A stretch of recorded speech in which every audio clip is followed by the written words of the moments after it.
શરૂઆત કરીએ મુદ્દાની વાતની તો મુદ્દાની વાતમાં જે વાત કરવી છે એક એવી લાલચ પૈસા કમાવાની લાલચ એકા ડબલની એકા ત્રણની અને આ જ લાલચમાં કેટલાક એવા દુતારા ગુજરાતમાં છે કે જે તમને છેતરવા આતુર છે તમને છેતરવા તૈયાર જ બેઠેલા છે અને વધુ એક આવા જે છેતરનારા લોકો છે વધુ એક આવી સ્કીમ છે જેનો ઘટસ્ફોટ થયો છે બીઝેડ વિશે તો તમે જાણો છો કે જે ભૂપેન્દ્રસિંહ ઝાલા કે જે કેવી રીતે લોકોને ફસાવતો હતો કેવી રીતે રોકાણકારોના પૈસા તેને ચાવ કર્યા વધુ એક સ્કીમનો ગુજરાતમાં ઘટસ્ફોટ થયો છે નાવ સ્ટાર્ટ વેના મુખ્ય આરોપી નિરંજન શ્રીમાણીની ધરપકડ કરવામાં આવી છે ગ્રામ્ય સેશન્સ કોર્ટે હવે તેના રિમાન્ડ પણ મંજૂર કર્યા છે જીપીઆઈડી એક્ટ મુજબ હવે સીઆઈડી ક્રાઇમ તેની સામે કાર્યવાહી કરી રહી છે આરોપીએ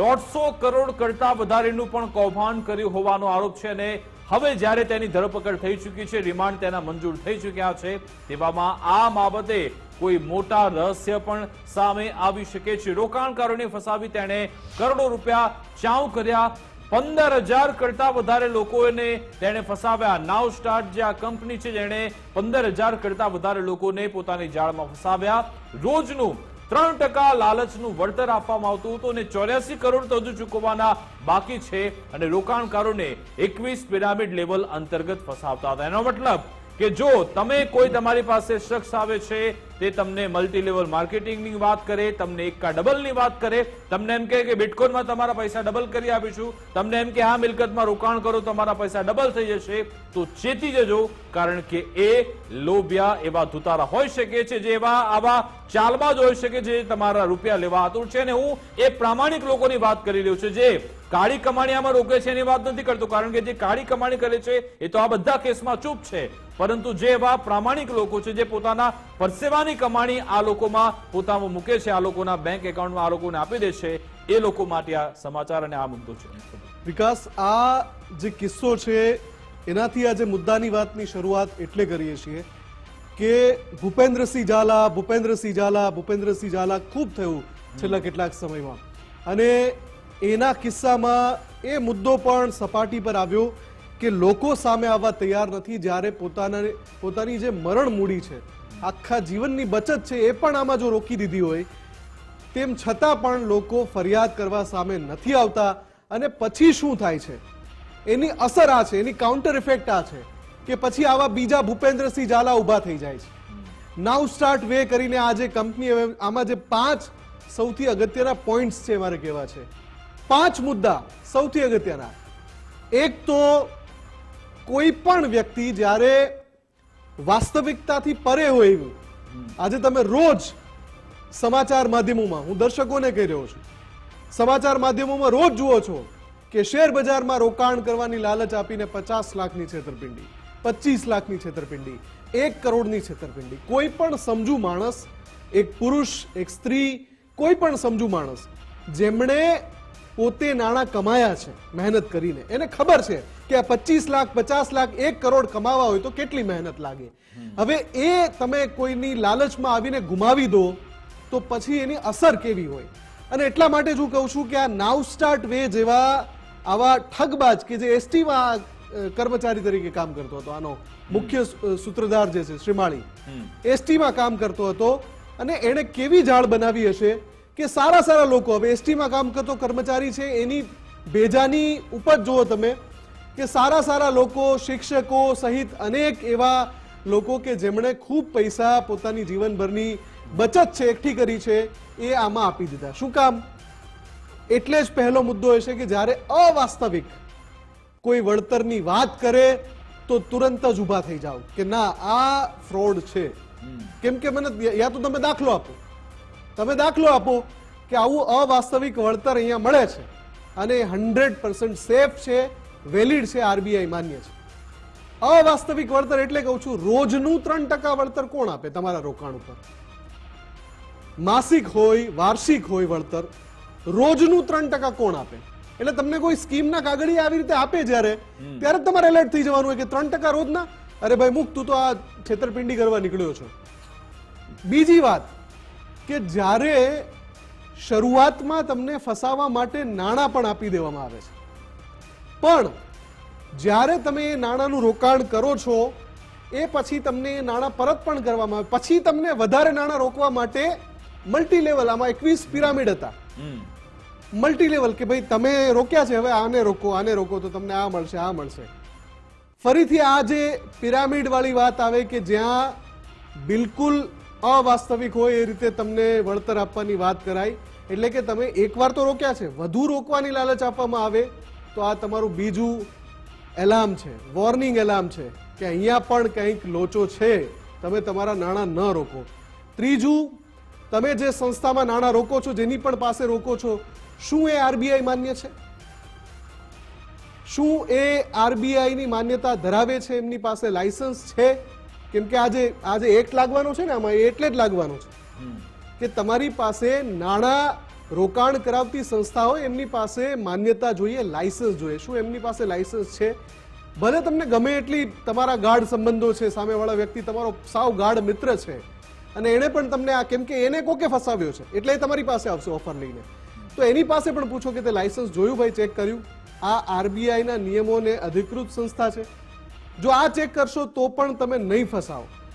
આ નાવ સ્ટાર્ટ વેએ 130 કરોડથી વધારે રકમ લોકોની પડાવી લીધી અને કેટલા લોકો ફસાયા વિકાસ? 15,000 લોકો ફસાયા છે. 15,000 લોકો ફસાયા છે. અને બીજું કે તમે જે ઇન્વેસ્ટમેન્ટ કર્યું છે એનું માન્ય માધ્યમ દ્વારા ટ્રેકિંગ, તમારા નાણાંનું ટ્રેકિંગ થઈ શકતું હોય તો એ સાચું છે. ટ્રેકિંગ ના થઈ શકતું હોય કે ભાઈ આ ક્યાં ઇન્વેસ્ટ થઈ રહ્યા છે, આ નાણાં હું રોકું છું ક્યાં જઈ રહ્યા છે, એવું ટ્રેકિંગ ના હોય તો પણ એમાં ફ્રોડની સંભાવના છે. આ બધા જ કિસ્સા હું એટલે કહી રહ્યો છું કે આ થઈ રહ્યું છે ગુજરાતમાં, અને પછી સામે આવવાની પણ સંભાવના નથી રહેતી લોકોની. જેના પૈસા ફસાયા છે એ સામે પણ નથી આવતા. અને પાંચમું ને અંતિમ, જ્યારે પણ તમારું રોકાણ છે એ નિશ્ચિત સમય મર્યાદામાં 2 ગણું, 3 ગણું, 4 ગણું કે 5 ગણું થઈ જાય એવું તમને કહેવામાં આવે તો પહેલા તમે એ ચકાસી લો કે આ ટકાવારી સંભવ છે ખરી? આ ટકાવારી સંભવ છે ખરી જે આટલા કહી રહ્યા છે કે આટલા સમયમાં? કેમ કે તમે સરકારની જે અમુક અલગ અલગ સ્કીમ છે, યોજનાઓ છે, એમાં રોકો છો, અથવા તમે મ્યુચ્યુઅલ ફંડમાં જે સેબી અધિકૃત છે એમાં પણ જોવું પડે કે સેબી અધિકૃત છે કે પછી કોઈ ફ્રોડ એપ છે. આ બધી બારીક બાબતો છે પણ આના પર ધ્યાન નથી રાખતા એટલે નાણાં ફસાય છે. અને આ પહેલું ચિત્ર, આમાં સૌથી મોટી વાત એ છે વિકાસ કે ચિત્ર એવું ઊભું કરવામાં આવે છે. માયાજાળ શબ્દ આપણે એટલે જ વાપરીએ છીએ કે તમે એની ઓફિસમાં જાઓ, તમે એવા 10 મોભાદાર વ્યક્તિને પણ ત્યાં મળો, છતાં પણ આ બધા પોઈન્ટ્સ ચેક કર્યા વગર 1 રૂપિયો ના રોકો. જો તમને તમારા રૂપિયા જવા ના દેવા હોય, હા તમારી પાસે વધારાના હોય તો રોકી દો કે ભાઈ આ વધારાના છે, આપણે આ જતા રહે તો કોઈ ફરક નથી પડતો, તો ગમે ત્યાં રોકી દો, કોઈ ફરક નથી પડતો. પણ તમારી મરણ મૂડી છે અને જો એ ફસાવાની સંભાવના છે તો આ 5 પોઈન્ટ્સ બરાબર ચેક કરો. ગમે એટલો મોભાદાર વ્યક્તિ તમને કહેતો હોય, ગમે એટલો નજીકનો વ્યક્તિ કહેતો હોય, ગમે એવો સગો સંબંધી તમને કહેતો હોય, પણ આ મુદ્દા ચેક કરો. કેમ કે આવા છે ને, આવી હાટડીઓ ઠેર ઠેર ખુલી નીકળી છે. એનો બીજો પહેલું મુફદ્દલ એ પણ છે કે તમે જે બધા મુદ્દા ગણાવ્યા, ઘણા બધા એવા શિક્ષિત, ઘણા કદાચ આપણા કરતા પણ વધારે હોશિયાર હશે, એમને બધી ખબર જ હોય છે કે ભાઈ આ નિયમ છે, આ ગાઈડલાઈન છે, આ શક્ય જ નથી, છતાં પણ તેમને પૈસા એટલા માટે રોકવા છે કારણ કે તેમને એક ચિત્ર બતાવવામાં આવે છે. ફિલ્મોમાં પણ આપણે જોઈએ છીએ, ઇશ્ક હે તો રિશ્ક ઇશ્ક હે, આવી બધી વાતો થાય છે, જન્નતની વાતો થાય છે. એટલે લોકો બધા ટેવાયેલા છે કે ભાઈ આપણે આવું રિસ્ક લઈશું ને તો જ આપણે મર્સિડીઝ આવશે, તો જ BMW આવશે, તો જ પોર્શે કાર આવશે, તો જ આપણે મોટા બંગલા લઈશું, તો જ આવી લાઈફસ્ટાઈલ આપણે જીવી શકશું. એ લાઈફસ્ટાઈલના ચિત્રમાં આ લોકો પોતાના શરૂઆતમાં એ જ કીધું કે મને એક એવી સ્કીમ બતાવો કે જ્યાં આવું રિસ્ક લીધું અને ખૂબ સારું વળતર મળ્યું.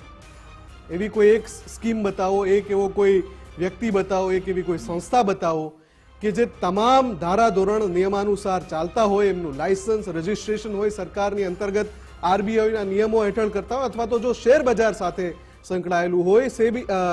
ઇક્વિટી માર્કેટ સાથે સંકળાયેલું હોય તો સેબી અધિકૃત છે એવી કોઈ સંસ્થા બતાવો કે જ્યાં આ સંભવ છે. આટલું મોટું વળતર એક દિવસમાં 3% જેવી શુલ્લક વાતો કરીને આપણે માની એટલે જઈએ છીએ કેમ કે ત્યાં તમને એવા ચિત્ર બતાવવામાં આવે છે એવો અવાસ્તવિક માહોલ ભૂપેન્દ્રસિંહ બતાવવામાં ઝાલાના આવે છે. કિસ્સામાં એ જ થયું કે ઘણા બધા જેને એજન્ટ હતા, જેનો પગાર ફક્ત નોર્મલ હતો, એને મર્સિડીઝ કાર એ વ્યક્તિના ઘરે આવી જાય એટલે આખી સોસાયટીમાં એક મેસેજ જાય કે ભાઈ આ ફલાણા ભાઈએ આ જગ્યાએ રોકાણ કર્યું છે, મર્સિડીઝ આવી જશે એટલે આપણે પણ રોકાણ કરવું પડશે. આ રીતે એક પ્રકારે એટલે નાણું ટૂંકું કે ટસ તો એવું મૂકવામાં થયું આવે ને કે ભાઈ દેખા દેખીમાં પણ લોકો પોતાના લાખો કરોડો રૂપિયા ગુમાવે છે. આજે જ્યારે અધિકારીએ પ્રેસ કોન્ફરન્સ કરી તો એમણે શું કહ્યું એ સાંભળી લઈએ. दिसंबर के पहले हफ्ते में एक गुना जो है वो रजिस्टर किया गया था, जिसमें मेन जो आरोपी हैं वो निरंजन श्रीमाली और प्रफुल्ल मकवाना है. तो इसमें जो ये निरंजन श्रीमाली है ये मतलब दोनों ही भागे हुए थे, लेकिन निरंजन श्रीमाली को जो है हमने कल सूरत से इसकी धरपकड़ की है. और ये MLM स्कीम जो थी इसमें लगभग ये अक्टूबर 2023 से चालू की गई थी, जो लगभग इन्होंने जो है 10 महीने के आसपास चलाई. उसके बाद ये दोनों जो है भाग गए थे. उन्होंने लगभग 130 करोड़ रुपया जो है वो इन्होंने रोकाणकारों से इकट्ठा किया था, जिसमें लगभग अभी वापस करने के लिए 86 करोड़ रुपया जो है मोटा मोटा तौर पे इनको अभी वापस करना है, ऐसा अभी प्राइमरी पूछताछ में अभी सामने आया है.